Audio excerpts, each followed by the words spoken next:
नमस्कार, स्वागत है आपका डीबी लाइव ब्रेकिंग में। मैं हूं समीर आत्मज मिश्रा और मेरे साथ हैं अमलेंदु उपाध्याय।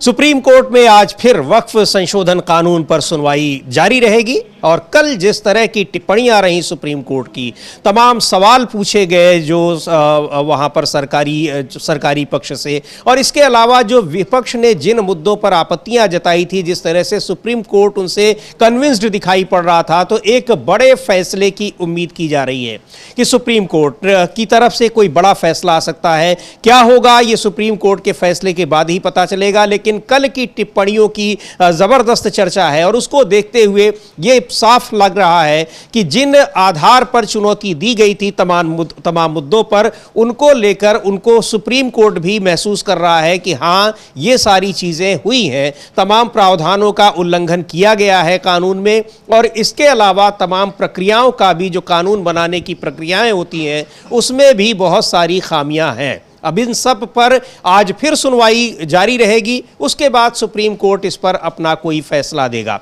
लेकिन दूसरी तरफ यह भी है कि सरकार की जो एजेंसियां हैं, तमाम जांच एजेंसियां हैं, उनकी कार्रवाई भी अपनी तरफ से जारी है। अब सरकार की एजेंसियां हैं, एजेंसियां स्वतंत्र होती हैं, लेकिन ये आरोप लगते रहे हैं कि ये सरकार के इशारे पर करती हैं काम, और सरकार जहां जब कहती है, यानी उनकी जो टाइमिंग होती है वो सरकार के हिसाब से उसके अनुकूल होती है, वो दिखाई भी पड़ रही है। ताज़ा तरीन मामला यह है कि सीबीआई ने आम आदमी पार्टी के नेता दुर्गेश पाठक के यहाँ छापेमारी की है और उधर रॉबर्ट वाड्रा से पूछताछ लगातार तीसरे दिन भी चल रही है। इन सब के बीच एक बड़ी बैठक आज इंडिया गठबंधन के घटक दलों की, महागठबंधन की पटना में हो रही है, जहां बिहार विधानसभा चुनाव से संबंधित मुद्दों पर चर्चा होगी। 2 दिन पहले दिल्ली में कांग्रेस पार्टी और आरजेडी के नेताओं के बीच बैठक हुई थी और उस बैठक में ही घोषणा किया गया था कि 17 तारीख को यह बैठक पटना में होगी, जिसमें इंडिया गठबंधन के सभी घटक दल शामिल होंगे। तो इस बैठक के बाद भी एक बड़ी खबर आने की संभावना है। सबसे महत्वपूर्ण बात यह है कि सीट शेयरिंग को लेकर चर्चा होनी है कि किस पार्टी को कितनी सीटें मिलेंगी चुनाव में, बिहार विधानसभा चुनाव में। और ये मुद्दा, यानी ये मसला एनडीए गठबंधन के लिए भी एक चुनौती बना हुआ है। वहां भी सीट शेयरिंग को लेकर कई बैठकें हो चुकी हैं, लेकिन कोई सहमति अभी नहीं बन पा रही है। पर तो इन सब पर करेंगे चर्चा। रुक करते हैं, सबसे पहले बात करते हैं सुप्रीम कोर्ट का। जिस तरह से दलीलें दी गई वहां पर कल वक्फ संशोधन कानून को लेकर, आज फिर वो सुनवाई जारी है, तो एक बड़े फैसले की उम्मीद अमलेंदु जी की जा रही है, क्योंकि जिस तरह से विपक्ष के तमाम जो आपत्तियां थी इस कानून को लेकर, उनसे सुप्रीम कोर्ट काफी कन्विंस्ड दिखाई पड़ रहा था। खासतौर पर वक्फ संपत्ति को तय करने का अधिकार जो डिस्ट्रिक्ट कलेक्टर को दिया गया है, और भी कई ऐसे मुद्दे थे, उन पर सुप्रीम कोर्ट ने और कहा भी है कि वो इस पर कुछ आदेश पारित कर सकते हैं। तो ये सरकार के लिए एक बड़ा झटका होगा, ये देखा जा रहा है, साफ देखा जा रहा है, भले ही कानून पूरी तरह से रद्द ना हो। हाँ, बिल्कुल पूरी तरीके से भले कानून रद्द ना हो, और रद्द भी हो सकता है समीर जी, जब इस पर आगे बहस चलेगी। अभी जो प्रथम दृष्टया सुप्रीम कोर्ट को लगा, उसमें ये लगा कि इसमें बहुत ज़्यादा लोचे हैं और जो संविधान में अधिकार प्रदत्त किए गए हैं उनका उल्लंघन करता है ये कानून, ये सुप्रीम कोर्ट को लगा। और जो सवाल सुप्रीम कोर्ट ने उठाए, वही दलीलें जो थी वो कपिल सिब्बल और अभिषेक मनु सिंघवी और राजीव धवन की तरफ से दी गई थी कि भाई आप, जैसे ये कहा गया, और हम लोगों ने चर्चा भी की थी कि अभिषेक मनु सिंघवी ने जब राज्यसभा में कहा था, उसने भी यही कहा था कि जो बीजेपी के नए मित्र बने हैं चंद्रबाबू नायडू, उनका कहना है कि जो तिरुपति माला मंदिर बोर्ड है उसमें कोई गैर हिंदू शामिल नहीं हो सकता। उनका बिल्कुल ठीक है, तो हम लेकिन ये पूछते फिर अगर उसमें नहीं हो सकता तो वक्फ में कैसे शामिल हो सकता है। और जब सुप्रीम कोर्ट ने भी ये सवाल, सुप्रीम कोर्ट ने सवाल, जो सरकार के वकील थे तुषार मेहता, जो सॉलिसिटर जनरल हैं, उन्होंने कहा कि साहब वो वक्फ की जगह ये बना सकते हैं ट्रस्ट, चैरिटेबल ट्रस्ट, उसको बना सकते हैं। तो ये सवाल उठा कि चैरिटेबल ट्रस्ट तो जो है वो, जब चैरिटेबल ट्रस्ट आया उसके बाद की चीज़, ये सुप्रीम कोर्ट ने पूछा भी कि भाई 1925 से पहले, अगर आप जैसा आप बता रहे हैं, तो 1925 से पहले की जो संपत्तियां हैं वो किस तरीके से रजिस्टर होंगी, उनको आप कहाँ लेंगे।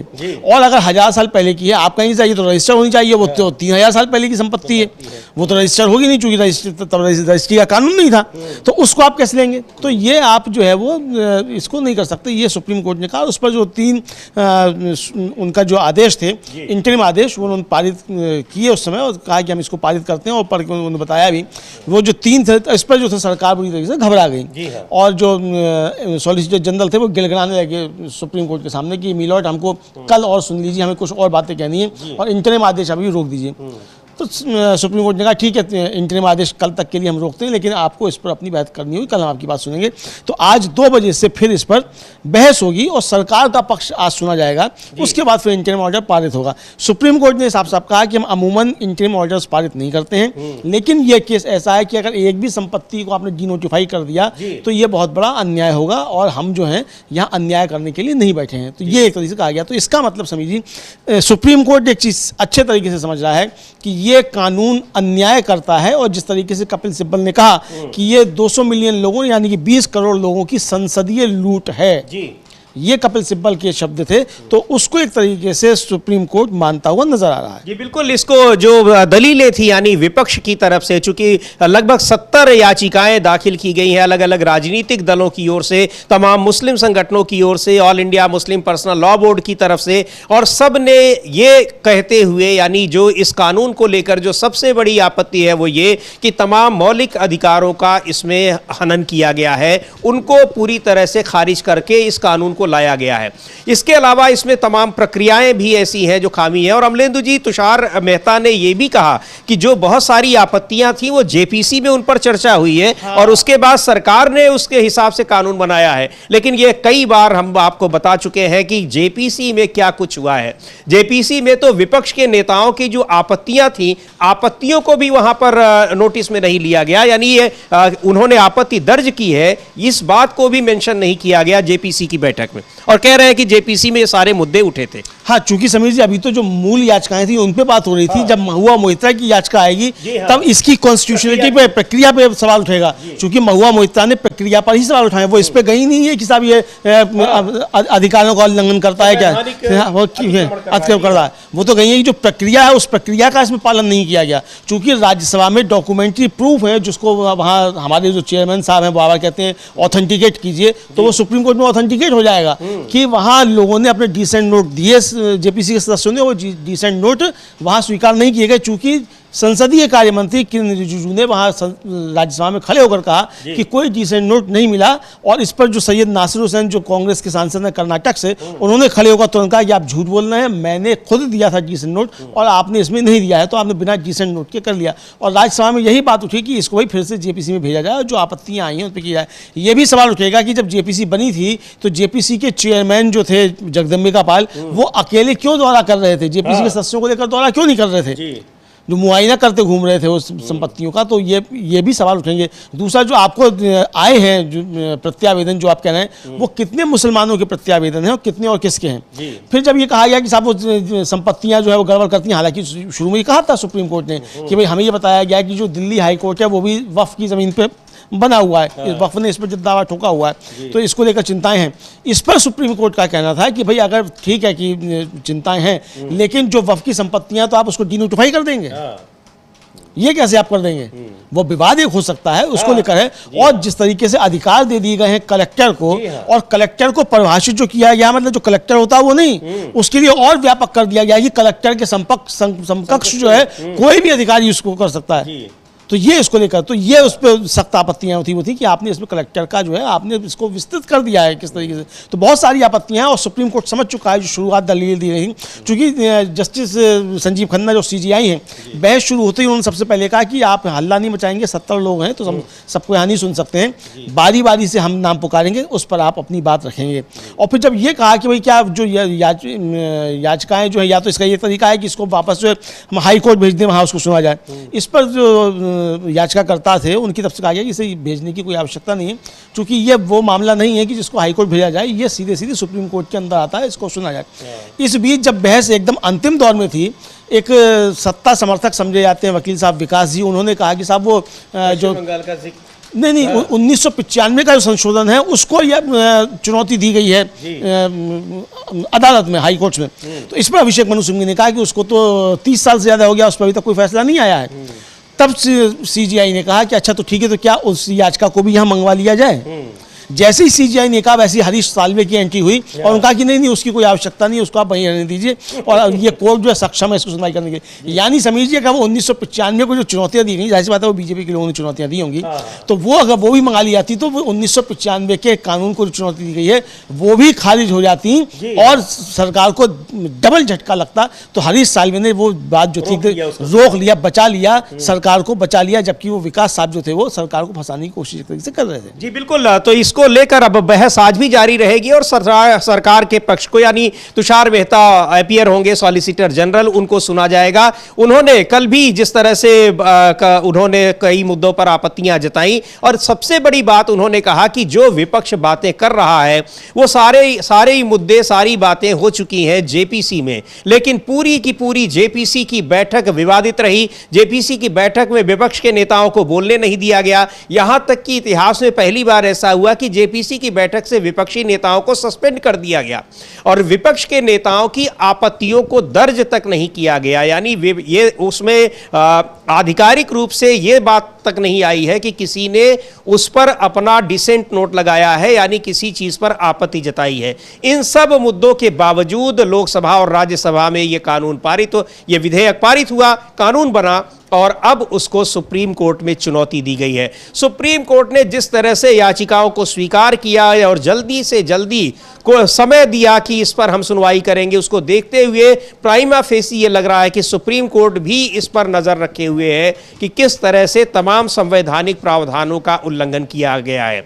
और अभिषेक मनु सिंघवी ने उस पारित होने के बाद ही अमलेंदु जी कहा भी था, बहुत बड़े वकील हैं और संवैधानिक मामलों की उनको जानकारी है, बहुत लंबा चौड़ा अनुभव भी है। सीधे तौर पर उन्होंने कहा था कि इसमें इतने लूप होल्स हैं, संविधान के तमाम प्रावधानों का इस कदर इसमें उल्लंघन किया गया है कि यह सुप्रीम कोर्ट में टिक नहीं पाएगा। हाँ, उनका बिल्कुल कहा था सुप्रीम कोर्ट में नहीं टिक पाएगा और ये साफ तौर पर जो है वो ये समझा जा सकता है कि सुप्रीम कोर्ट में दलीलें नहीं हैं। और कल उनको खुद कहना पड़ा जब वो दलीलें दे रहे थे एसजी तुषार मेहता जो है सरकार की तरफ से, तो इस पर जब बीच में टोका सीजीआई ने कि अच्छा आपका कहने का तात्पर्य ये, तो उनका कहा नहीं सर आप इस पर मत जाइए, इस तरफ आप मत जाइए, मुझको अपनी बात प्लीज रख लेने दीजिएगा। ठीक है, आप रख लीजिए अपनी बात। तो आज भी समीर जी यही होगा कि भाई ठीक है आप अपनी बात रख लीजिए, आप जो रखना चाहते हैं, लेकिन जो रखना चाहते हैं उसमें सरकार को ना फंसाइए।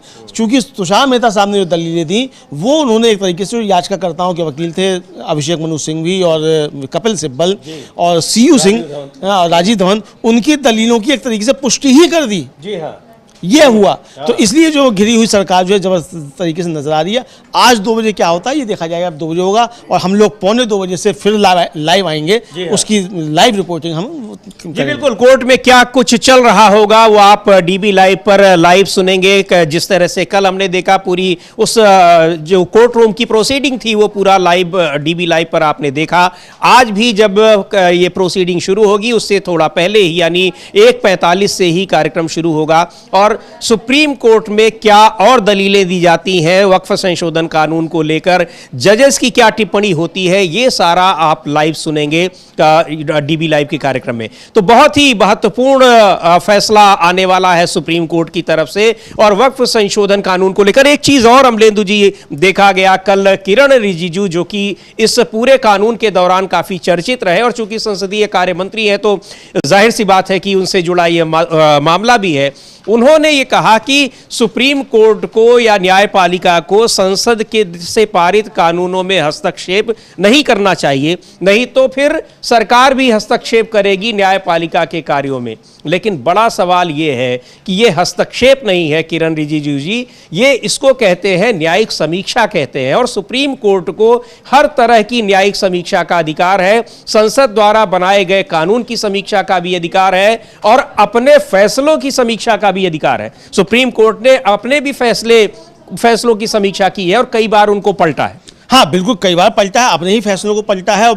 कोई 5 सदस्यीय खंडपीठ आदेश देती है उसको बदल के 7 कर दिया था। संपत्ति को लेकर अभी जो था वो पिछला 5 सदस्यीय खंडपीठ का था, उसको बदल के 7 सदस्यीय खंडपीठ है उसने बदल दिया 6-1 के बहुमत से। तो ऐसे बहुत से होते हैं। और सबसे महत्वपूर्ण बात यह है समीर जी, बार बार बात होती है केशवानंद भारती बनाम केरल गवर्नमेंट जो है उसके जो केस है उसमें ये साफ 7-6 के बहुमत से वो था। 13 जजों की पीठ थी, उसमें 7-6 का बहुमत से जो था वो दिया गया और उसमें ये साफ कहा गया, स्पष्ट किया गया, यानी कि संविधान जो है वो सर्वोच्च है, ना संसद सर्वोच्च है ना सुप्रीम कोर्ट सर्वोच्च है, सर्वोच्च संविधान है।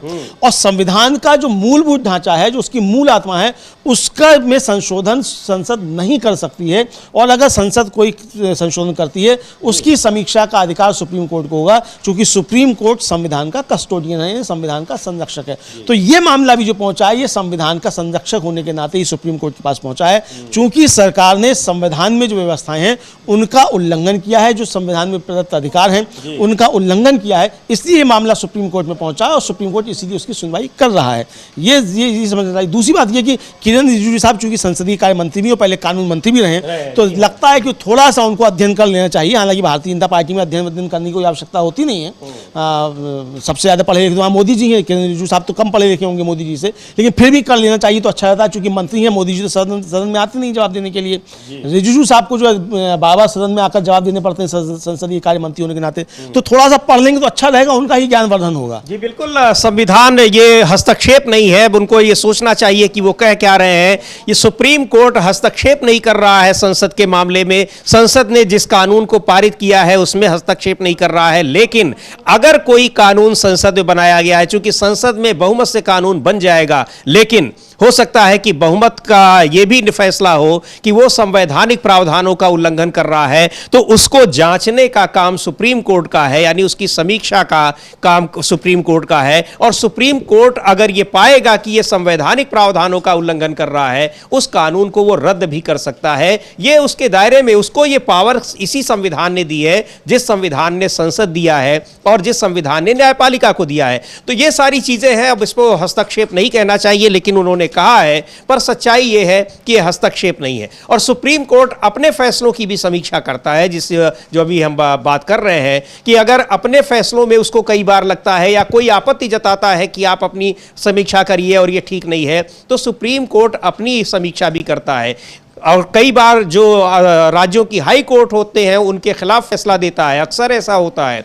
तो ये सारी चीजें समीक्षा, न्यायिक समीक्षा का दायरा बहुत बड़ा है और अंतिम अधिकार उसका न्यायपालिका के ही पास है, जो संविधान ने दिया हुआ है। अब वक्फ संशोधन कानून भी उसी समीक्षा के दायरे में आ गया है, यानी सुप्रीम कोर्ट के पास पहुंच गया है और कहा जा रहा है कि यह तमाम उन प्रावधानों का उल्लंघन कर रहा है जिनको मूल ढांचा कहा गया है, जो संविधान के मूल ढांचे के तहत आते हैं, तमाम मौलिक अधिकारों के प्रावधानों का। और यह भी कहा गया है कि ये जो जिस तरह के प्रावधान मुस्लिम धर्म के से जुड़े हुए लोगों की संपत्ति को लेकर, चूंकि वक्फ जो है वो मुस्लिम धर्म से जुड़े लोगों की संपत्ति है, इस तरह के प्रावधान किसी दूसरे धर्म के संपत्तियों को लेकर नहीं है, या उनके किसी धार्मिक जो उनके इमारतें हैं, धार्मिक उनके धर्म से जुड़े मंदिर, मस्जिद, गुरुद्वारे हैं, ये चर्च वगैरह हैं। तो अगर इस तरह के दूसरे धर्म के लोगों के लिए प्रावधान नहीं है तो क्यों एक ही धर्म के लिए होगा? यानी एक तरह से ये समानता के अधिकार का भी उल्लंघन कर रहा है, धार्मिक स्वतंत्रता के अधिकारों का। और ये सारी चीजें इनको संविधान के मूल ढांचे के तहत माना जाता है। हाँ बिल्कुल, संविधान के मूल ढांचे के तहत माना जाता है और संविधान के मूल ढांचे को आप परिवर्तित नहीं कर सकते, उस पर हमला नहीं कर सकते। यही बात बाबा समीर जी कही जाती है। और इधर एक बड़ी खबर ये है कि जो सुप्रीम कोर्ट बार एसोसिएशन है उसने सीजीआई को पत्र लिखकर कहा है कि ये जो इसकी वक्फ वर्ल्ड पर चल रही है सुनवाई, इसकी लाइव स्ट्रीमिंग जो है वो की जाए। ये सुप्रीम कोर्ट बार एसोसिएशन का मांग है, अभी उन्होंने पत्र लिखकर मांग की है सीजीआई से। तो हो सकता है कि इसकी लाइव स्ट्रीमिंग भी हो, तो वो भी हम लोग सब दिखाएंगे। जी बिल्कुल, उस कार्यक्रम में लाइव स्ट्रीमिंग अगर होती है तो वो भी दिखाएंगे। और बाकी हमारे लाइव कार्यक्रम में एक्सपर्ट्स के साथ उस समय की जो प्रोसीडिंग में जो कुछ चल रहा होता है उसकी लाइव कमेंट्री और उस पर विश्लेषण आपको तो कल भी दिखाया गया था और आज भी दिखाएंगे। और लाइव स्ट्रीमिंग की अनुमति अगर सीजीआई देते हैं तो निश्चित तौर पर वो भी आपको देखने को मिलेगा। तो बहुत ही महत्वपूर्ण है ये सुनवाई, जो कल भी हुई और आज भी वो जारी रहेगी। और इस पर बड़ा फैसला सुप्रीम कोर्ट दे सकता है और निश्चित तौर पर जो भी फैसला होगा वो सरकार के लिए बड़ा झटका होगा, क्योंकि इस कानून को लाने में एक अजीब तरह की जल्दबाजी दिखाई गई। और यह भी कहा गया कि आप इसको इतना महत्वपूर्ण समझ रहे थे तो 10 साल तक, जब तक आपके पास अपना बहुमत था तब आप इसको लेकर क्यों नहीं आए और ये अचानक ला। अच्छा एक बात और, पिछले साल अगस्त में ही सरकार इसको लेकर आई, लेकिन उसको पता चल गया कि उसके सहयोगी दल भी इसमें साथ नहीं दे रहे हैं, तो वो जेपीसी के पास भेज दिया गया और अचानक फिर एक दिन फैसला होता है कि अब हम इसको लेकर आ रहे हैं। और किस दिन लेकर आ रहे हैं? जिस दिन डोनाल्ड ट्रंप टैरिफ लगा रहा था उस दिन लेकर आ रहे हैं, ताकि टैरिफ पर चर्चा ही ना होने पाई किस तरीके से भारत की अर्थव्यवस्था पर हमला हो रहा है। इस बीच समीर जी एक और बड़ी खबर है कि जो राज्यसभा सांसद कांग्रेस के महासचिव हैं जयराम रमेश, उन्होंने एक जनहित याचिका सुप्रीम कोर्ट में दायर की थी और जिसमें चुनाव संचालन नियम 1961 के तहत जो हाल ही में किए गए संशोधन को इस आधार पर चुनौती दी गई कि मतदान के सीसीटीवी फुटेज और अन्य प्रासंगिक रिकॉर्ड को सार्वजनिक करने प्रैक्टिस पर रोक आता है। यानी जो बदल दिया था जब बॉम्बे उसका हरियाणा और पंजाब उच्च न्यायालय का आया फैसला कि आप इनको दीजिए, जो याचिका करता है वो वकील साहब महमूद प्राचा, उनको आप सारे दीजिए, तो उस पर जो था वो चुनाव आयोग चला गया सरकार के पास और कानून मंत्रालय ने उसमें संशोधन कर दिया, नियम बना दिए कि इसको नहीं दिया जा सकता और अदालत भी इस पर कोई जो है वो आदेश नहीं दे सकती। ये उसमें संशोधन कर दिया, उसके खिलाफ उनकी याचिका थी। इस पर सुप्रीम कोर्ट ने नोटिस जारी कर दिए हैं और कहा है कि अगर कोई जवाब दाखिल करना चाहता है इस पर दाखिल कर सकता है, लेकिन साथ साथ ये भी कहा सीजीआई ने स्पष्ट किया कि हम स्पष्ट करते हैं कि वर्तमान याचिका के लंबित रहने का हाई कोर्ट में दायर किसी भी याचिका पर कोई असर नहीं पड़ेगा। यानी जो हाई कोर्ट में याचिकाएं पड़ी हुई हैं, चाहे वो बॉम्बे हाई कोर्ट में पड़ी हो, चाहे वो पटना उसमें पंजाब हरियाणा में, और चाहे रणदीप सिंह सुरजेवाला की याचिका पड़ी हुई है दिल्ली हाई कोर्ट में, किसी पर भी कोई प्रभाव नहीं पड़ेगा। यानी वो अलग चलती रहेंगी और ये याचिका अलग से, इसमें अगर किसी को अपना कोई जवाब दाखिल करना है तो वो जवाब दाखिल कर सकता है। तो ये भी एक जो है घिर रही है सरकार यहाँ पर सुप्रीम कोर्ट में आते हुए। अब देखना है कि किन किन मामलों पर घिरती है। जी बिल्कुल, चुनावी प्रक्रिया को लेकर लगातार सवाल उठाती रही हैं विपक्षी पार्टियां और बहुत ही दिलचस्प मामला था जिसका जिक्र अमलेंदु जी कर रहे हैं कि हरियाणा विधानसभा चुनाव में तमाम तरह की तमाम स्तरों पर धांधली की शिकायत की गई, लेकिन चुनाव आयोग ने उन सारे आरोपों को, सारी शिकायतों को खारिज कर दिया और यहां तक कि मांग की गई जब कोर्ट में याचिका दाखिल करके कि हमको जो पोलिंग के समय के जो एविडेंस हैं वो दिखाए जाएं, सीसीटीवी फुटेज दिखाए जाएं। तो इधर याचिका पर सुनवाई हो रही है और उधर सरकार ने उस नियम को ही बदल दिया। नियम ये कर दिया कि अब ये कोई चीज दिखाई नहीं जा सकती है जिस समय चुनाव के समय, मतदान के समय की जो सीसीटीवी फुटेज है हम उसको नहीं दिखा सकते हैं। उस पर यह पीआईएल दाखिल की गई थी जयराम रमेश की तरफ से और अब सुप्रीम कोर्ट ने उस पर सुनवाई के लिए उस पर जवाब मांगे हैं लोगों से कि जिनको भी इस पर जो कुछ भी कहना है और अगर कोई आपत्ति भी दर्ज करानी है। तो एक बड़ा मुद्दा है और चुनावी प्रक्रिया में धांधली का मुद्दा लगातार आगे बढ़ता दिखाई पड़ रहा है। चुनाव आयोग भी अब स्वीकार करने लगा है कि हाँ, चुनावी प्रक्रियाओं में धांधली हो रही है और उस पर हम सुधार करेंगे। तो खैर ये एक बड़ा मुद्दा है, लेकिन इस समय वक्फ संशोधन कानून को लेकर जो सुप्रीम कोर्ट में सुनवाई चल रही है उस पर बड़े फैसले की उम्मीद दिखाई पड़ रही है और ये माना जा रहा है कि ये जो वक्फ संशोधन कानून है, जिन ग्राउंड्स पर इसको चुनौती दी गई है वो इतने मजबूत ग्राउंड्स हैं, इतने मजबूत आधार हैं, इतने मजबूत तर्क हैं कि उन पर इसको रद्द भी किया जा सकता है। और कल का जो सुप्रीम कोर्ट का जिस तरीके से जो जो उसकी टिप्पणियां रही उसको देखते हुए ये साफ लग रहा है कि विपक्ष की जो पीआईएल्स है यानी जनहित याचिकाएं हैं उनमें जो बातें कही गई है उनसे सुप्रीम कोर्ट काफी हद तक सहमत दिखाई पड़ रहा है। हाँ बिल्कुल, काफी हद तक सहमत दिखाई पड़ रहा है और एक तरीके से कहा जाए कि जो दलीलें दी गई थी याचिकाकर्ताओं की तरफ से उनसे मिलते जुलते ही सवाल जो थे वो सुप्रीम कोर्ट ने पूछे और अपनी चिंताएं उस पर जताई साफ तौर पर। और डीएम के मतलब उसके कलेक्टर के अधिकारों को लेकर, आप किस तरीके से कोई संपत्ति को डिनोटिफाई कर सकते हैं इसको लेकर, 5000 साल पुरानी कोई संपत्ति है, 4000 साल पुरानी संपत्ति है, 100 साल पुरानी संपत्ति है जिसका नहीं हो सकता रजिस्ट्रेशन, उसको आप कैसे करेंगे, है ना। कोई धार्मिक स्थल है जिसका कोई मस्जिद, जामा मस्जिद है, आप उसको कह देंगे साहब ये तो इसका कागज नहीं है इसके, तो आप इसको कर दें, वक्फ नहीं है, हटाओ इसको। तो यानी समझिए ये वक्फ का मामला देखिए सिर्फ वक्फ तक नहीं रुकेगा, ये आगे तक जाएगा। जो प्लानिंग थी कि साहब एनआरसी लेकर आई जाएगी और कागज दिखाने होंगे, तो कागजों की बात यहाँ भी आएगी, फिर एनआरसी वाले वो भी जब लाने की कोशिश की जाएगी। तो यानी वक्फ पे अगर सरकार को झटका लगता है तो उसका एजेंडा जो है सांप्रदायिक विभाजन का, उसको पूरी तरीके से चोट लगेगी। कई फैसले जो इस तरीके के आ गए कल से लेके और आज तक, जिसमें सरकार को बहुत ज्यादा चोट लगी है। और सरकार सांप्रदायिक विभाजन ही नहीं अमलेंदु जी, इसका एक और भी पहलू है जो लगातार विपक्षी पार्टियां कह रही हैं। कांग्रेस पार्टी कह रही है कि ये केवल वक्फ तक सीमित नहीं है, ये दूसरे जो धर्मों के जो धर्मस्थल हैं उन पर भी निगाह लगी हुई है और इन सारी जमीनों को, संपत्ति को सरकारी बनाकर इसको कुछ खास लोगों को देने की तैयारी है। यानी कृषि कानून से आप नहीं दे पाए तो अब ये दूसरा तरीका अपनाया। बिल्कुल बिल्कुल, जिस तरीके से रेलवे की संपत्तियां जो बेची जा रही हैं, एयरपोर्ट बेचे जा रहे हैं, उसी तरीके से इन संपत्तियों पर कब्जा करके आरोप भी है विपक्ष का कि मोदी जी के मित्रों को दी जाएंगी। जिस तरीके से जो स्कूल, सरकारी स्कूल बंद किए गए, वो संपत्तियां जो आरएसएस से जुड़े हुए संगठनों को दी गई हैं, इस तरीके के भी विपक्ष के आरोप हैं। तो ये इसी तरीके से इस पर काम होगा, ये है। और दूसरा ये है कि ये सिर्फ वक्फ तक नहीं रुकेगा, ये फिर इसके बाद जैन मंदिरों का, क्रिश्चियंस के चर्चेस का, सिखों के गुरुद्वारों का, और उसके बाद हिंदुओं के मंदिरों का, इन पर भी सरकार कब्जा करके अपने मित्रों को देगी। ये आरोप विपक्ष की तरफ से लग रहा है। राहुल गांधी ने साफ तौर पे ये कहा। राहुल गांधी ने जिस दिन ऑर्गेनाइजर में लेख छपा उस समय तुरंत ट्वीट कर कहा। उसके बाद फिर उन्होंने जो इसका कांग्रेस का अधिवेशन हुआ उसमें ये बात कही, फिर से कही ये बात। तो ये साफ तौर पर देखी जा सकती है कि ये मामला सिर्फ यहाँ तक रुकने वाला नहीं है। सरकार की निगाहें असल में, चूंकि देखिए बैंक सारे खाली हो चुके, बेचे जा चुके, LIC को कंगाल किया जा चुका, रिजर्व बैंक का रिजर्व निकाला जा चुका, अब मित्रों को क्या दिया जाए? तो मित्रों को अब ये संपत्तियां जो हैं वो छीन करके दी जाएंगी। ये कहा जाएगा, अभी तो कहा जा रहा है कि साहब वो चर्च के पास बड़ी संपत्तियां हैं, फिर कल को कहा जाएगा गुरुद्वारों के पास बहुत संपत्तियां हैं, फिर कहा जाएगा इनसे ज्यादा संपत्तियां तो मंदिरों के पास है जिनके पास कुंटलों सोना है।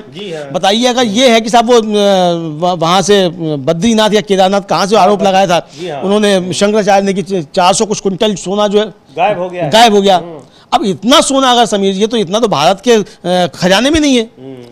तो इतना सोना अगर मंदिरों के पास है तो वो अगर गायब हो गया, चोरी हुई, तो वो चोरी किसने किया और उसकी कोई जांच क्यों नहीं हो रही? इस पर कोई सवाल नहीं आते। तो यानी निगाहें कहीं और लगी हुई हैं और सामने कुछ और रखा जा रहा है, ये भी चर्चा चल रही है। जी बिल्कुल, ये चर्चाएं चल रही हैं और निश्चित तौर पर जमीन को हड़पने का जो आरोप लगा रहा है विपक्ष की, ये अलग अलग धर्मों के लोगों के पास या उनके पास बहुत सारे धार्मिक इंस्टीट्यूशंस हैं, धार्मिक जो पूजा घर हैं, उपासना घर हैं, उन सब पर निगाह लगी है क्योंकि उनके पास बहुत सारी जमीनें हैं और जमीनें सरकार लेकर, यानी उनको अधिग्रहित कर, वो अपने कुछ खास लोगों को देने की तैयारी कर रही है। उसकी बड़ी तैयारी की थी सरकार ने कृषि कानून बनाकर कि देश में किसानों की जमीनों को कैसे हथियाया जाए और उसको अपने खास लोगों को दिया जाए। वो सपना, वो मंसूबा पूरा नहीं हुआ, तो अब इस तरह से जमीनों को हथियाने की कोशिश की जा रही है। यह विपक्ष का आरोप है। लेकिन ये आरोप है, ये आशंकाएं हैं, ये षड्यंत्र की बात कह रहे हैं, पर जिस तरीके से ये कानून बनाया गया है वो तरीका, यानी जो उसकी संसदीय प्रक्रिया होती है, उस पर सवाल उठ रहे हैं और कानून बनाने में किस तरह से संविधान की धज्जियां उड़ाई गई हैं, ये विपक्ष कह रहा है और उसी को चुनौती दी गई है सुप्रीम कोर्ट में, जहां इसकी सुनवाई चल रही है और आज फिर सुनवाई होनी है। कल सुप्रीम कोर्ट के सामने जो दलीलें रखी गई, सुप्रीम कोर्ट ने वो काफी कन्विंस रहा उस पर और आदेश पारित करना चाह रहा था। सुप्रीम कोर्ट की ओर से आदेश पारित किया जा रहा था, लेकिन उस पर जो तुषार मेहता है, सॉलिसिटर जनरल, उन्होंने कहा कि हमारी भी बातें सुन ली जाए, हम इस पर कुछ और बात करना चाहते हैं और उन्होंने समय मांगा। आज का समय दिया गया है, अब आगे क्या होता है ये बहुत महत्वपूर्ण होगा, यानी आने वाले कुछ घंटे बहुत महत्वपूर्ण होंगे। सरकार को अगर सुप्रीम कोर्ट इसको खारिज करता है या कोई बड़ा फैसला लेता है तो एक बड़ा झटका होगा।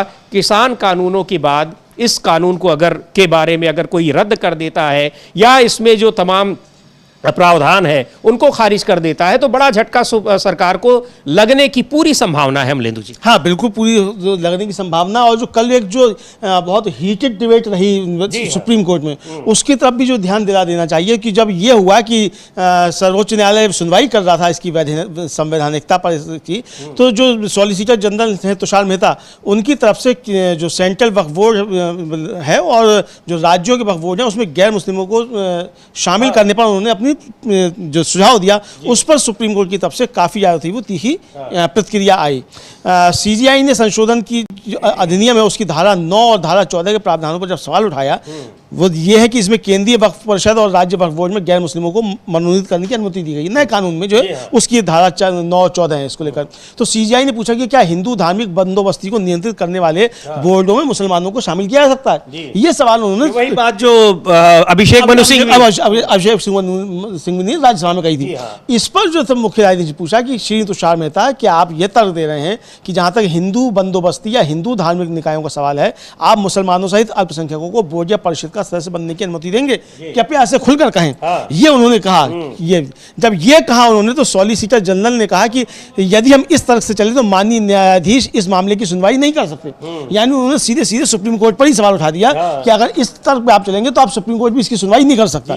इस पर जो था संजीव खन्ना, जो काफी ज्यादा नाराज हुए, उन्होंने कहा कि नहीं, माफ कीजिए मेहता जी, हम सिर्फ न्याय निर्णय की बात नहीं कर रहे हैं। हम जब यहाँ बैठते हैं तो हम अपना धर्म भूल जाते हैं। हम पूरी तरह धर्मनिरपेक्ष हैं। हमारे लिए एक पक्ष या दूसरा पक्ष एक जैसा है, लेकिन फिर जब हम धार्मिक मामलों की देखरेख करने वाली परिषद से निपट रहे होते हैं तो समस्याएं पैदा हो सकती हैं। मान लीजिए कल एक हिंदू मंदिर में रिसीवर नियुक्त किया जाना है या कोई बंदोबस्ती ट्रस्ट है, उन सभी में हिंदू या गवर्निंग बोर्ड के सदस्य हैं। आप इसकी तुलना न्यायाधीशों से कैसे कर रहे हैं? ये कहते हुए कि न्यायाधीशों को विभिन्न समुदायों और पृष्ठभूमि से होना चाहिए। अब मेहता साहब को समझ में आया कि उन्होंने गलत बात कह दी है। तब वो संभले एकदम से और फिर उन्होंने स्पष्ट किया कि नहीं, उनका ये सुझाव देने का कोई इरादा नहीं था कि न्यायाधीश अलग अलग पृष्ठभूमि से होने चाहिए। तुषार मेहता ये कहना चाह रहे थे कि अगर इस तरह की आप बात करेंगे तो हिंदुओं का मैटर सुनने के लिए हिंदू न्यायाधीश हो, मुसलमानों का मैटर सुनने के लिए मुसलमान न्यायाधीश, क्योंकि वो उसमें ये कहा गया है ना कि जो परिषद होगा, जो ट्रिब्यूनल होगा, उसमें एक मुस्लिम कानून जानने वाला व्यक्ति होगा, मुस्लिम नहीं होगा, मुस्लिम कानून जानने वाला एक व्यक्ति, कोई भी हो सकता है। राधा मोहन दास है, अग्रवाल है, वो बता रहे थे राज्यसभा में उन्होंने कुरान शरीफ पढ़ी है, तो वो हो जाएंगे। कहा जाएगा तो कानून, मुस्लिम कानून जानते हैं।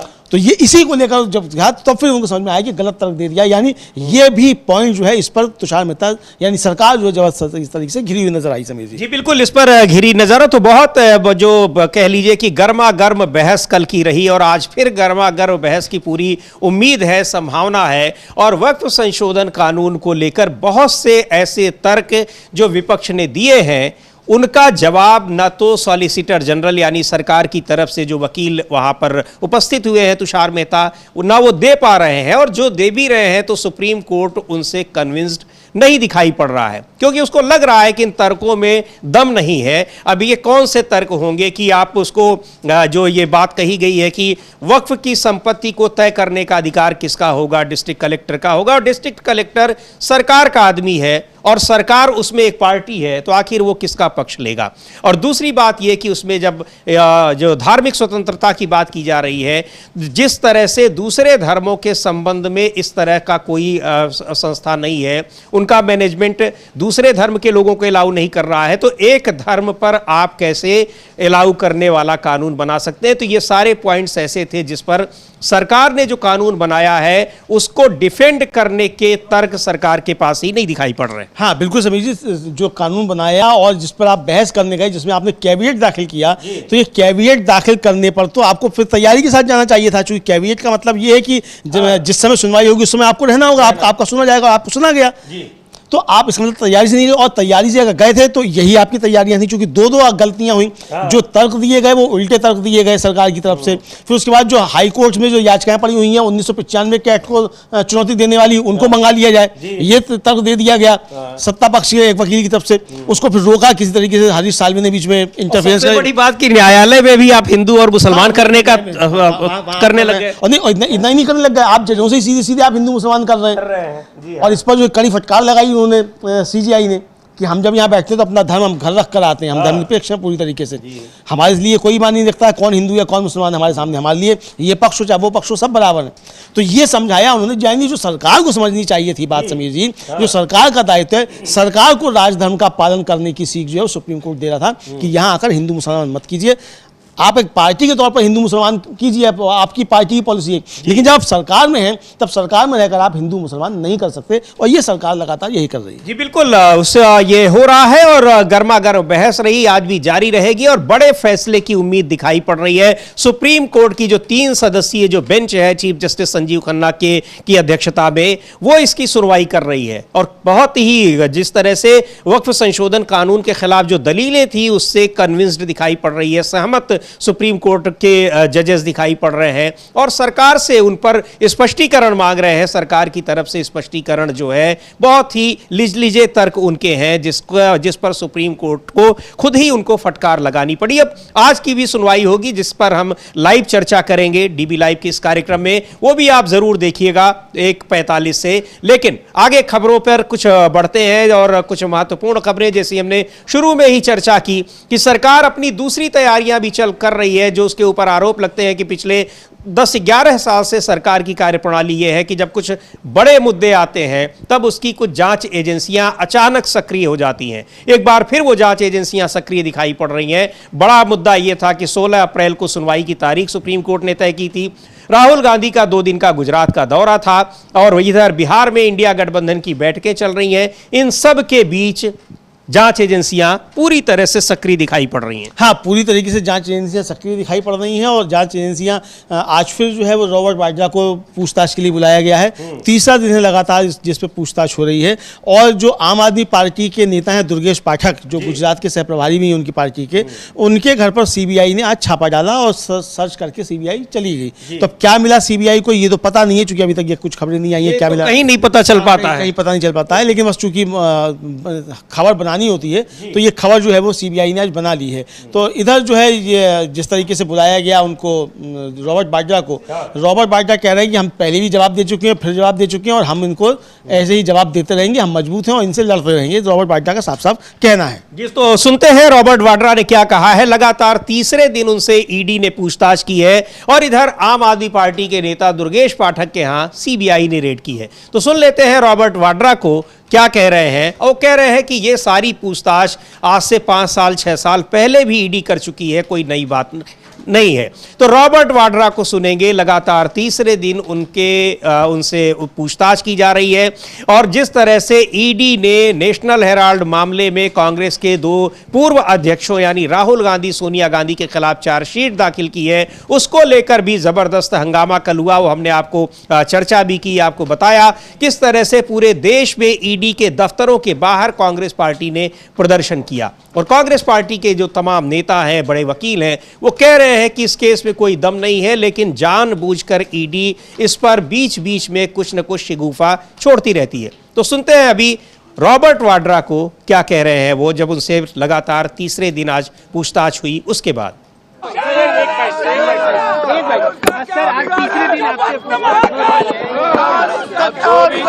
दिन बुलाएंगे, मैं सारे सवाल जितने भी सवाल थे उसके जवाब दे दिए हैं।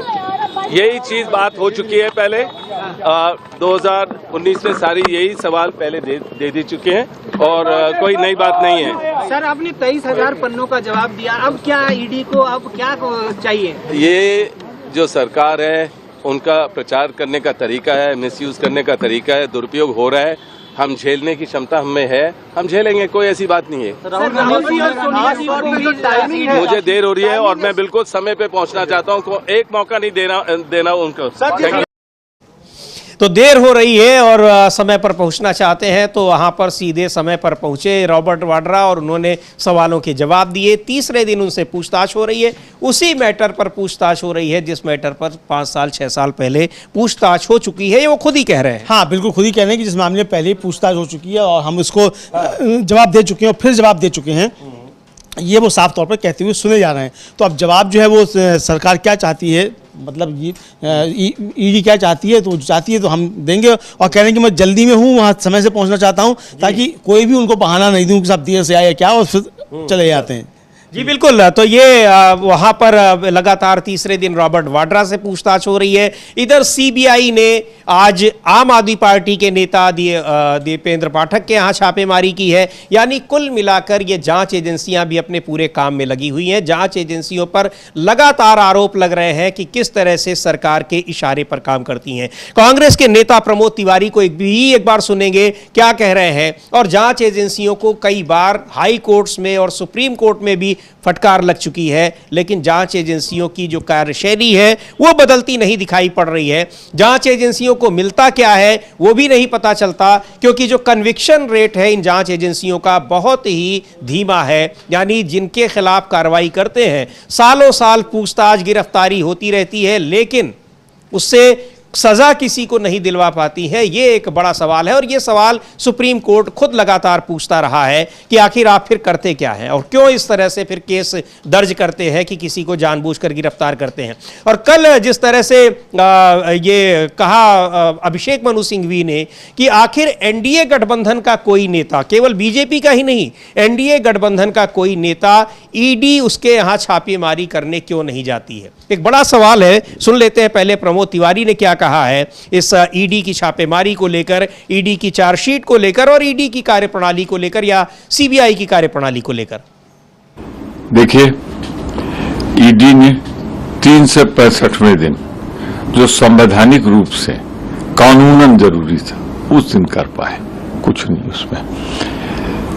जिस कंपनी को सेक्शन 25 में गठित किया गया यानी कुछ ले ही नहीं सकती, उसके डायरेक्टर्स पे आरोप, ये भाजपा की घटिया, दूषित और गूढ़सेवादी प्रवृत्ति को दर्शाती है। ये जो नफरत की राजनीति कर रहे हैं, कानून को अपने हाथ में ले रहे हैं। मैं भाजपा को सिर्फ इतना कहना चाहता हूं, लोकतंत्र में जो तानाशाही चला रहे हो, ये देश के लिए शुभ संकेत नहीं है। हमें भरोसा है अदालत पे, हमें भरोसा है कि उसमें ऐसा कुछ हो ही नहीं सकता सेक्शन 25 की वजह से। हमने तो दिया है, लिया तो कुछ है नहीं। इसलिए सिर्फ इससे भारतीय जनता पार्टी और मुद्दों से ध्यान हटाकर जो एक नफरत गांधी परिवार के लिए और कांग्रेस के लिए है, करके खुद अपने आप को, मैं कहता हूं, कटघरे में खड़ा कर रही जनता की अदालत में। ईडी को लेकर क्या कहेंगे? ईडी को लेकर अभी कहा जा रहा है मिसयूज हो रहा है उस एजेंसी का, मिसयूज और एबंडन करने की बात। मिसयूज, ईडी ने अपनी सारी साख खो दी, उसका कन्विक्शन रेट देख लीजिए। जिन पर छापे पड़े या जिन पर कार्रवाई वो लिस्ट देख लीजिए। तो क्या धर्म कर्म ईडी का सिर्फ ये है कि जो विरोधी हैं भाजपा के, खासकर इन दोनों के, उनके खिलाफ ही एक्ट करेगी, या जो कमजोर लोग उधर बैठे थे इधर, उनके खिलाफ एक्ट करो, और जब वो चले जाएं भाजपा के स्नान गृह में, नहा धोकर तैयार हो जाएं, तो फिर उनकी भूल जाओ। ईडी ने अपनी विश्वसनीयता, अपना सम्मान, अपना उद्देश्य खो दिया है, ये मैं कह सकता हूं। तो ईडी ने अपनी पूरी तरह से क्रेडिबिलिटी खो दी है, विश्वसनीयता खो दी है। और कल ही अमलेंदु जी, अखिलेश यादव ने कहा कि ईडी जैसी संस्था को तो खत्म कर देना चाहिए। इसके लिए उन्होंने कांग्रेस को दोषी भी ठहराया कि बनाया भी कांग्रेस पार्टी ने ही था। तो खैर, बनाया था जिस मकसद से बनाया था, लेकिन अगर वो किसी पार्टी के लिए, सरकार के लिए काम करने लगेगी तो निश्चित तौर पर उसकी विश्वसनीयता खत्म हो ही जाएगी। और यही कह रहे हैं प्रमोद तिवारी, कांग्रेस पार्टी के नेता, और विपक्ष के तमाम नेता लगातार ये बात कह रहे हैं। और इधर जो राजनीतिक गर्मा गर्मी चल रही है बिहार में, चूंकि आने वाले दिनों में विधानसभा के चुनाव हैं, लेकिन उससे ज्यादा राजनीतिक गर्मी दिखाई पड़ रही है महाराष्ट्र में। एक बार फिर एकनाथ शिंदे की शिवसेना के बीच और जो मूल शिवसेना थी यानी उद्धव ठाकरे की शिवसेना, उनके बीच एक बार फिर विवाद सतह पर आ गया है। क्या है पूरा मामला, अमलेंदु जी जरा बताएं इसके बारे में। मामले में ये है समीर जी की जो उद्धव ठाकरे की शिवसेना है, उसने नासिक में एक शिविर जो था आयोजित किया अपने कार्यकर्ताओं के लिए, और उस शिविर में जो आर्टिफिशियल इंटेलिजेंस है उसका उपयोग करके बाला साहब ठाकरे का एक भाषण दिखाया गया। और इस भाषण में उन्होंने भारतीय जनता पार्टी और महायुति की कड़ी आलोचना की और कुछ लोगों के लिए गद्दार शब्द का इस्तेमाल किया।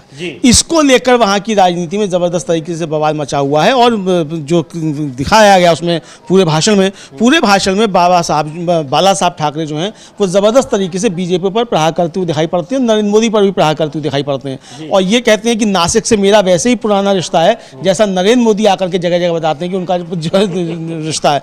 तो और ये आवाज़ बिल्कुल जो थी वो बाला साहब ठाकरे की आवाज़ में थी। और जिस तरीके से उन्होंने हमला किया इसमें, मतलब जो लोग छोड़ के गए शिवसेना को, अब उसके बाद जो शिवसैनिक थे उनमें एक गजब तरीके का जोश आया। और उस जोश के बाद जो एकनाथ शिंदे की शिवसेना है और बीजेपी जो है, उनके लोगों में काफ़ी ज़्यादा रोष आया।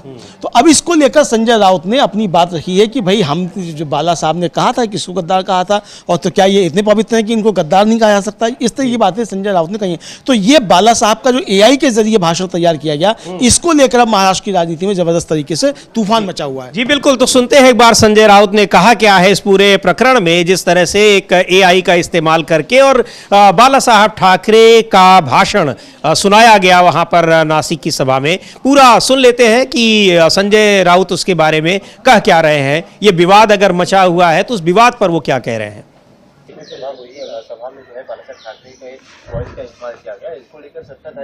पूरे देश भर में ये टेक्निक का इस्तेमाल होता है, AI का होता है, और देश बहुत आगे जा चुका है, विश्व आगे जा चुका है।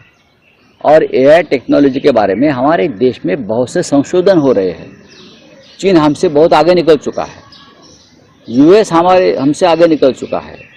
नरेंद्र मोदी जो देश के प्रधानमंत्री है, वो बार बार AI टेक्नोलॉजी के ऊपर बात करते हैं। अगर किसी ने ये टेक्नोलॉजी का इस्तेमाल किया है तो उसमें गलत क्या है? कोई गलत नहीं है। बाला साहब ठाकरे कुछ बोल रहे हैं इस टेक्नोलॉजी से आकर, और वो सच बोल रहे हैं। जब तक आप ये जो है ना, क्या ग्रोक, मिस्टर ग्रोक को पूछे जो बाला साहब ठाकरे ने कल बात की है, वो सच है या झूठ है? अगर वो बोलेगा झूठ है तो मैं मानने को तैयार हूँ। चलो, बात की है बाला साहब ने नासिक के शिविर में, और उसकी बहुत तारीफ हो रही है। अब गद्दार को गद्दार नहीं कहेगा तो क्या कहेंगे बाला साहब ठाकरे? और ये गद्दार शब्द बाला साहब ठाकरे ने लाया जब नारायण राणे गए थे छोड़कर, उससे पहले और कोई गए थे। तो गद्दारी का जो शब्द है, गद्दारी का जो अर्थ है, वो बाला साहब ठाकरे ने महाराष्ट्र को समझाया था ना। तो ये कौन से इतने बड़े गंगा में और दूध में धुए हुए लोग हैं जिनके बारे में शब्द का इस्तेमाल न करे? देखो क्या है, ये जो एकनाथ शिंदे वगैरह लोग हैं, उनकी एक पार्टी है। वो पार्टी अमित शाह जी ने बनाई है, उनके पार्टी के प्रमुख अमित शाह है। तो अगर उनको हमारे बारे में कोई कंप्लेंट करना है तो अमित शाह के पास जाकर करिए। तो एक तरह से संजय राउत कह रहे हैं कि बाला साहब ठाकरे आज होते तो शायद यही बात कह रहे होते, और उन्होंने जिस तरीके से एकनाथ शिंदे और उनकी पार्टी के तमाम लोगों के लिए उन्होंने जो बात कही है, तो ये निश्चित तौर पर एक बड़ा विवाद फिर छिड़ेगा ही। और उस पर आपत्ति जताई है शिंदे के पार्टी के लोगों ने। उसको लेकर संजय राउत कह रहे थे कि अगर उन्होंने कुछ भी गलत नहीं कहा है और आज होते तो यही बात कहते, भले ही उन्होंने एक तकनीक के इस्तेमाल से, यानी आर्टिफिशियल इंटेलिजेंस के जरिए ये बात कही है। और इधर बिहार में इंडिया गठबंधन के घटक दलों की आज एक महत्वपूर्ण बैठक हो रही है, जिसमें कांग्रेस पार्टी, आरजेडी और जो तो घटक दल के और भी नेता हैं वो सब शामिल हैं। अभी हाल ही में एनडीए छोड़कर आए हुए हैं पशुपति पारस, माना जा रहा है कि वो भी इसमें शामिल हो सकते हैं। और ये चुनाव से संबंधित बैठक है, यानी जो सीट शेयरिंग का सबसे महत्वपूर्ण मुद्दा है, उस मुद्दे पर ये चर्चा होगी, क्या होगा उसमें। लेकिन सीट शेयरिंग एक ऐसा मुद्दा है जो एनडीए को बहुत दिनों से परेशान किए हुए है, और एनडीए उससे इसलिए परेशान है क्योंकि वहां नीतीश कुमार कहते हैं कि पहले जो सबसे बड़ा मुद्दा है पहले उसको हल कर लीजिए। यानी मुद्दा वहां पर वो ये चाहते हैं कि पहले मुख्यमंत्री के पद का उम्मीदवार कौन होगा ये तय कर लिया जाए। हालांकि बीजेपी के नेता कह रहे हैं कि हम चुनाव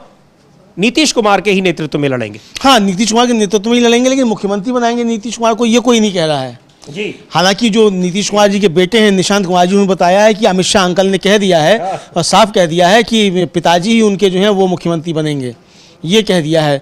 अब ये जो निशांत कुमार ने कहा है, नीतीश कुमार जी के बेटे ने, ये एक तरीके से अमित शाह को फंसा दिया है कि अमित शाह ने कहा है तो अब अमित शाह या तो इसका खंडन, या तो अमित शाह डबल गेम खेल रहे हैं, या फिर अमित शाह खंडन करने इसका कि अमित शाह ने नहीं कहा है। और खंडन नहीं करते तो बात सामने आ चुकी है, निशांत कुमार ने कहा है कि अमित शाह अंकल ने कहा है कि वो बनेंगे मुख्यमंत्री। तो कुछ वैसा ही हो गया अमलेदु जी की, निशांत कुमार ने ये कहा, और एक समय नीतीश कुमार ने प्रशांत किशोर के लिए कहा था कि वो तो अमित शाह ने भेजा था कि पार्टी में ले लो, पार्टी में ले लो, और अमित शाह ने उसमें कोई सफाई नहीं दी, आज तक नहीं दी है। जी हाँ। तो ये बहुत सारी चीजें जिस तरीके से हो रही है, तो वो बिहार की, इस पर मनोज झा जो हैं आरजेडी के सांसद जो हैं, उन्होंने इसकी बैठक जो होने वाली है, इस बैठक को लेकर अपनी बात रखी है, उसको भी हम लोग सुनेंगे वो क्या कह रहे हैं कि ये बैठक किस लिए है और क्या क्या इस बैठक में मुद्दे होंगे। जी बिल्कुल, मनोज झा को भी सुनेंगे, आरजेडी के नेता सांसद हैं, और हमारे साथी अविनाश काफी कुछ जो जानकारी है कलेक्ट किए हुए हैं, उनसे भी जानेंगे कि चल क्या रहा है बिहार में, इंडिया गठबंधन में भी और एनडीए गठबंधन में भी। पहले सुन लेते हैं मनोज झा क्या कह रहे हैं इस बैठक को लेकर। ये कौन कह रहे हैं? एनडीए वाले लोग, और क्या कहेंगे? हमारी ऑर्केस्ट्रा टीम में आकर के जय जय तो बोलेंगे नहीं, उनकी तो आदत है साहब तेरे सुबह की जय, साहब तेरे शाम की जय। तो उनको मुबारक। सीट शेयरिंग होगी, क्या होगी, ये सब चीजें पहली मीटिंग का एक अलग उद्देश्य होता है कि एक कमिटमेंट, एक प्रतिबद्धता कि हम साथ लड़ेंगे। विनेबिलिटी एकमात्र फैक्टर होगा। तो इसको उस तरह से देखा जाए, ना कि मैं समझता हूं कि आज कितनी सीट किसको मिल जाएगा, ऐसा कुछ नहीं होता है। लेकिन मीटिंग का मूल उद्देश्य क्या है? के शब्दों में कहें तो मीटिंग का मूल उद्देश्य है कि तमाम जो गठबंधन के हमारे दल हैं वो एक साथ बैठे और ये तय करें कि बिहार में जो हाहाकार है उसके लिए एक सशक्त विकल्प चाहिए, और उसमें विनेबिलिटी ईच कॉन्स्टिट्यूएंसी 243 में अल्टीमेट फैक्टर है, ओनली फैक्टर है। इस पे चर्चा हो। और एक जो बार बार जो एनडीए के लोग कहते हैं मुख्यमंत्री पद के विपक्ष की, क्या कोई बातें विवाद है या सिर्फ तेजस्वी यादव? एनडीए के लोगों से ही, महागठबंधन के चेहरे, एनडीए के लोगों से ही पूछ लीजिएगा ऑफ कैमरा, किस चेहरे से लड़ रहे हो, किस चेहरे के खिलाफ। याद है भागलपुर का जो लीक्ड वीडियो था, बीजेपी के तमाम बड़े लोग, केंद्रीय मंत्री से लेकर के राज्य के स्तर के मंत्रीगण क्या कह रहे थे? तेजस्वी को अटैक मत करो, उसकी छवि बहुत अलग है। क्या साबित करता है? लीडरशिप वहीं सन्निहित है। सुप्रीम सुनवाई करेगी वक़्फ़ अमेंडमेंट बिल को लेकर। तो विनेबिलिटी इंपॉर्टेंट फैक्टर है, यानी कौन जीत रहा है गठबंधन के, किस पार्टी का कौन व्यक्ति, ये महत्वपूर्ण होगा। और सीट शेयरिंग भी महत्वपूर्ण मुद्दा होगा। अविनाश, जो ये बैठक हो रही है और पहली बैठक कहा जाए कि इंडिया गठबंधन की हो रही है, जाहिर सी बात है, और मनोज झा कह भी रहे हैं कि सीट शेयरिंग को लेकर क्या कौन से पॉइंट्स हैं जो सीट शेयरिंग पर क्या इनके बीच में फंस सकते हैं, जिस तरह से एनडीए में लगातार फंसे हुए बहुत सारे पॉइंट्स। हाँ, आज जो चुनाव के लिए सीट शेयरिंग को, क्योंकि चुनाव नवंबर में होना है, काफ़ी वक्त बचा हुआ है। आमतौर पर जो सीट शेयरिंग का मुद्दा है आमतौर पर चुनाव से एक आध महीने पहले ही सुलझता है। तो अभी ये शुरुआती बैठक है और इस बैठक में सबसे पहली बात तो यही है कि किस पार्टी की किस सीट पर ज़्यादा मजबूती है, किसका कैंडिडेट वहाँ मजबूत है, उन सब चीज़ों पर चर्चा होगी। तो आज सीट शेयरिंग का जो फॉर्मूला संभवतः वो सामने नहीं आएगा, लेकिन एक मोटा मोटी अनुमान इस तरीके का हो जाएगा कि किस पार्टी को लगभग कितनी सीटें मिलेंगी। और दूसरी जो सबसे बड़ी बात है, आज दो पार्टियों पर फैसला हो सकता है। एक तो जो मुकेश सहनी की वीआईपी है और दूसरा पशुपति पारस की पार्टी आरएलजेपी है। इन दो पार्टियों को लेकर भी आज जो महागठबंधन की बैठक है उसमें कोई फैसला हो सकता है कि इनको महागठबंधन में शामिल किया जाए या ना किया जाए। उम्मीद तो यही है कि ये दो पार्टियां और महागठबंधन में शामिल हो जाएंगी। यानी एक तरीके से, क्योंकि बिहार की जो सबको पता है जो राजनीति है वो काफ़ी हद तक जातिगत समीकरणों पर ही टिकी होती है। तो इन दोनों के आने से जो महागठबंधन पहले से ही भारी दिखाई दे रहा है वो उसको और ज़्यादा मजबूती मिलती हुई दिखाई दे रही है। और बाकी का जो आज जो बैठक होनी है, जो बात है कि एक तो सीट शेयरिंग का मुद्दा तो है ही है, और दूसरा जो बड़ा मुद्दा है वो सीएम पद के उम्मीदवारी को लेकर है। क्योंकि ये आरजेडी की तरफ से तो तय माना जा रहा है, वाम दल भी लगभग तैयार हैं कि वो तेजस्वी यादव के नेतृत्व में चुनाव लड़ने के लिए जा रहे हैं। कांग्रेस की तरफ से जरूर अभी इस पर पूरी तरीके से सहमति नहीं जताई गई है, लेकिन ये माना जा रहा है कि तेजस्वी यादव के नेतृत्व में ही ये चुनाव लड़ा जाएगा। और जिस तरीके के सर्वे अभी आ रहे हैं लगातार, उनमें भी यही बताया जा रहा है कि तेजस्वी यादव की जो लोकप्रियता है वो नीतीश कुमार से 2.5-3 गुना ज़्यादा है। यानी साफ साफ दिखाई दे रहा है कि आज अगर बिहार में चुनाव होता है तो फिर महागठबंधन आसानी से चुनाव जीत जाएगा। तो जाहिर सी बात है इसको लेकर महागठबंधन के अंदर ज़्यादा उत्साह भी दिखाई दे रहा है और पार्टियां चाहती हैं कि ज़्यादा से ज़्यादा सीटें उनको लड़ने के लिए मिल जाएं, क्योंकि सरकार तो आ ही रही है। जितनी ज़्यादा सीटें लड़ने को मिलेंगी उतनी ज़्यादा उनके विधायक भी आएंगे। तो इसलिए जो थोड़ा दबाव जरूर आरजेडी के ऊपर है, क्योंकि हर सहयोगी दल, क्योंकि जब जीत की संभावना ज़्यादा होती है तो आपको उम्मीदवार भी मिल जाते हैं और जो सहयोगी भी आप पर दबाव बनाने की कोशिश ज़्यादा करते हैं। तो सीट बंटवारा जरूर एक बहुत मुश्किल चैलेंज आरजेडी के सामने होने वाला है, लेकिन उससे ज़्यादा मुश्किल एनडीए के अंदर फंसी हुई है। एनडीए के अंदर तो सीएम पद को लेकर जो फैला हुआ है मामला, अब उसको लेकर ये खबर ये आ रही है कि नीतीश कुमार नाराज हो गए हैं कि जिस तरीके के बयान लगातार एनडीए के नेताओं की तरफ से आ रहे हैं, और अब उनको मनाने की कोशिश, क्योंकि यह कहा जा रहा है कि 24 तारीख को पीएम नरेंद्र मोदी मधुबनी जा रहे हैं और जेडीयू की तरफ से बीजेपी को सीधा सीधा संकेत दे दिया गया है कि अगर नीतीश कुमार को सीएम उम्मीदवार घोषित नहीं किया जाता है तो संभवतः मधुबनी की जो रैली होगी उसमें नीतीश कुमार जाएंगे ही नहीं। तो इसको लेकर आप देखिए पिछले कल से लेकर आज तक लगातार नीतीश कुमार के घर पर एनडीए मतलब बीजेपी के नेता लगातार पहुंच रहे हैं। बीजेपी के अध्यक्ष इसी पे सम्राट चौधरी का बयान भी आया है कि हम नीतीश कुमार के ही नेतृत्व में चुनाव लड़ रहे हैं, हालांकि उन्होंने कहा नहीं कि चुनाव के बाद यही बनेंगे सीएम। हाँ, सम्राट चौधरी कह जरूर रहे हैं कि नीतीश के नेतृत्व में चुनाव लड़ेंगे, लेकिन एक पेज ये भी फंसा देते हैं कि बीजेपी संसदीय बोर्ड इस पर फैसला लेगा। तो भाई जब बीजेपी संसदीय बोर्ड को फैसला लेना है तो आप कौन होते हैं? हाँ, आप कौन होते हैं कि भैया नीतीश कुमार ही बनेंगे? भाई बीजेपी संसदीय बोर्ड में जो लोग शामिल हैं उनकी तरफ से बुलवा दीजिएगा कि भाई नीतीश कुमार सीएम उम्मीदवार हमारे बन रहे हैं, लेकिन वहां से तो कोई भी तरीके का मामला नहीं आ रहा है। अमित शाह तो एक बार बोल चुके हैं कि बीजेपी संसदीय बोर्ड तय करता है, उसके बाद उन्होंने भी आज तक ये नहीं कहा कि नीतीश कुमार ही सीएम उम्मीदवार हमारे हैं।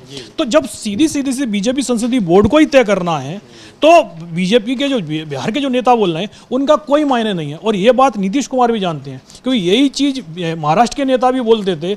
देवेंद्र फडणवीस तो साफ बोलते थे कि भाई सीएम तो हमारे साथ में बैठे हुए हैं, जबकि उनसे सीएम उम्मीदवार का नाम पूछा जाता था और एकनाथ शिंदे उनके साथ में होते थे तो हमेशा यही बोलते थे कि सीएम तो हमारे साथ में बैठे हुए हैं, हमारे यहाँ तो कोई सवाल ही नहीं है। सवाल तो आपको जो दूसरा गठबंधन है एमबी है उससे पूछना चाहिए। बिल्कुल, तो नीतीश कुमार यही चाह रहे हैं कि वो एकनाथ शिंदे न बनने पाए, और बीजेपी चाह रही कि वो एकनाथ शिंदे क्या उससे भी आगे उनको बनाने के पूरा प्लानिंग कर चुकी है। बहुत बहुत धन्यवाद अविनाश इस पूरी जानकारी के लिए। तो बिहार में ये सारी चीजें चल रही हैं, इंडिया गठबंधन सीट शेयरिंग पर बात कर रहा है, तमाम दूसरे मुद्दों पर चर्चा के लिए बैठक हो रही है, और एनडीए गठबंधन के भीतर तमाम तरह की उठापटक चल रही है।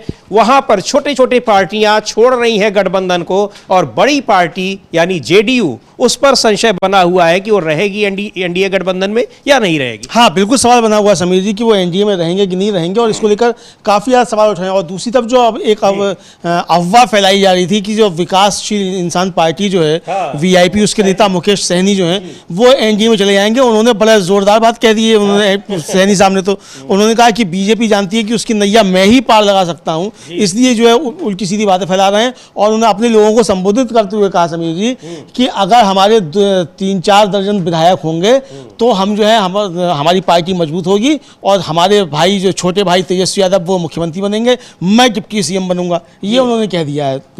तो सुन सकते हैं मुकेश सहनी को उन्होंने कहा क्या है, यानी इंडिया गठबंधन में मुख्यमंत्री के बाद डिप्टी सीएम भी तय हो रहा है। हालांकि इसकी कोई औपचारिक घोषणा नहीं हुई है, लेकिन ये बात वो कह रहे हैं, पर उनकी इस बात से ये तो साफ है कि वो एनडीए गठबंधन के साथ नहीं है। सुनते हैं मुकेश सहनी को, और मजबूत आधार है, चूंकि वहां पर अभी जैसा अविनाश बता रहे थे कि जातियों की बड़ी भूमिका होती है, जातियों पर आधारित कई छोटी छोटी पार्टियां हैं, और वो जिस गठबंधन में रहती हैं उस गठबंधन को अपनी जाति के वोट ट्रांसफर करा लेती हैं। उन्हीं में से मुकेश सहनी की भी पार्टी है। सुनते हैं उन्होंने कहा क्या है, किस गठबंधन में जाने की तैयारी कर रहे हैं, ये भी उन्होंने साफ कर दिया है।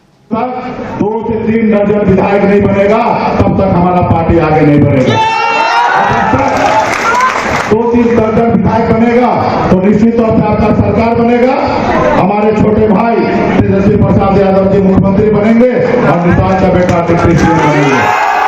हमारे पास ताकत है, लेकिन इसके लिए 1-2 सीट जीतने से नहीं काम चलेगा। आप लोग युवा हैं, बड़ा शक्ति है, 10 सालों से आपने खून पसीना तो जलाया है, और हम लोग आपके हक अधिकार के लिए संघर्ष कर रहे हैं। आज हम कितना परेशानी का सामना करना पड़ता है मुझे पता है। तो ये मुकेश सहनी, और उनकी बातों से साफ है कि वो उनका झुकाव, उनका रुझान किधर है, इंडिया गठबंधन की तरफ साफ दिखाई पड़ रहा है। और बीजेपी पर आरोप लगा रहे हैं कि उनको पता है कि हमारे वोट से उनको कितना फायदा होने वाला है, तो एनडीए गठबंधन में वो नहीं जाने वाले हैं, ये भी बता रहे हैं, इसलिए कि वोट तो ले लेंगे लेकिन उसके बाद बीजेपी की प्लानिंग कुछ अलग रहती है। शायद यही कहना चाह रहे होंगे अपने समर्थकों से। हाँ, बिल्कुल अपने समर्थकों से यही कहना चाह रहे होंगे। और एक और उनकी बाइक है, वो हम लोग अभी सुनवा नहीं पाने चूंकि समय की कमी है, जिसमें वो साफ कहते हुए जाने कि बीजेपी को मालूम है कि वो नहीं जीत रही है, और मेरे बिना वो नहीं जीत सकते, मैं ही उनकी नैया पार लगा सकता हूं। और जब सरकार बनी थी तो भी उस समय बीजेपी के साथ थे ये मुकेश सहनी, बाद में इंडिया गठबंधन में शामिल हुए। तो ये कहना है कि वो जानते हैं कि उनकी नैया मैं ही पार लगा सकता हूं।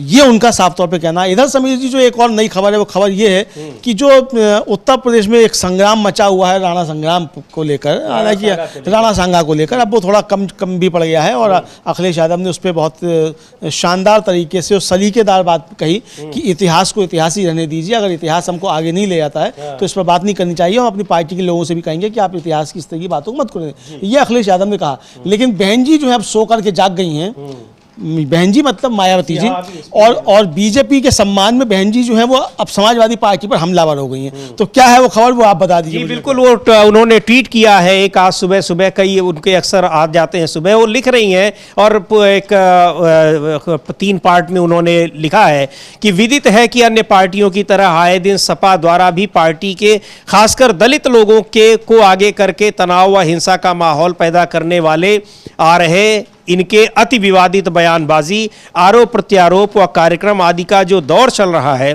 ये इनकी घोर संकीर्ण स्वार्थ की राजनीति ही प्रतीत होती है, क्योंकि सपा भी दलितों के वोटों के स्वार्थ की खातिर यहाँ किसी भी हद तक जा सकती है।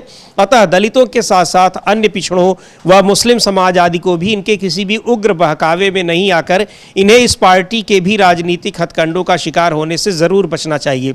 साथ ही ऐसी पार्टियों से जुड़े अवसरवादी दलितों को दूसरों के इतिहास पर टीका टिप्पणी करने की बजाय यदि वे अपने समाज के संतों, गुरुओं व महापुरुषों की अच्छाइयों एवं उनके संघर्ष के बारे में बताएं तो ये उचित होगा, जिनके कारण ये लोग किसी लायक बने हैं। तो ये उन्होंने समाजवादी पार्टी पर निशाना साधा है कि दूसरे समुदाय के, समाज के लोगों के, महापुरुषों का अपमान कर रहे हैं। कभी उनकी कांग्रेस पार्टी पर टिप्पणियां आती हैं, विपक्ष में कहती हैं, विपक्ष में बहुजन समाज पार्टी है, लेकिन भारतीय जनता पार्टी की आलोचना सीधे तौर पर बहुत कम दिखाई पड़ती है। हाँ, बहुत कम दिखाई पड़ती है, बल्कि दिखाई ही नहीं पड़ती, और जब करनी भी होती है तो साथ में कांग्रेस को जोड़ देती है कि कांग्रेस तो ऐसा करती है, बीजेपी ऐसा करती है। अकेले बीजेपी की कोई निंदा हमने मतलब लंबे समय से हमने मायावती जी के मुख से नहीं सुनी है, बल्कि बीजेपी का हर बड़े मसले पर आकर एक तरीके से वो बचाव करने के लिए आ जाती है।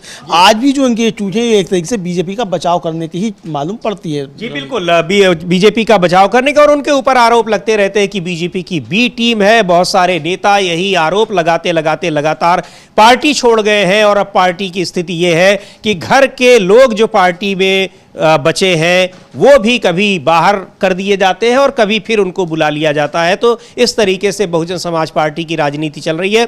खैर, ये एक अलग बात है, ये उन्होंने टिप्पणी की थी, उसकी चर्चा हमने की और समाजवादी पार्टी पर निशाना साधा बीएसपी नेता मायावती ने, वो बताया। लेकिन बड़ी खबर की जो उम्मीद दिखाई पड़ रही है वो आने वाली है सुप्रीम कोर्ट से। अब से कुछ देर बाद वहां पर फिर शुरू हो जाएगी बहस, उसी पर उसके आगे शुरू होगी जहां कल खत्म हुई थी, यानी वक्फ संशोधन कानून को लेकर। और 1:45 से आप सुनेंगे लाइव हमारे कार्यक्रम में डीबी लाइव पर वहां की प्रोसीडिंग और उस पर टिप्पणियां भी। तो आप बने रहिए डीबी लाइव के साथ, और एक बार फिर 1:45 बजे आप जुड़िएगा हमसे। और इस कार्यक्रम को अब यहीं समाप्त करते हैं। मुझे और अमलेंदु उपाध्याय को दीजिए अनुमति। नमस्कार।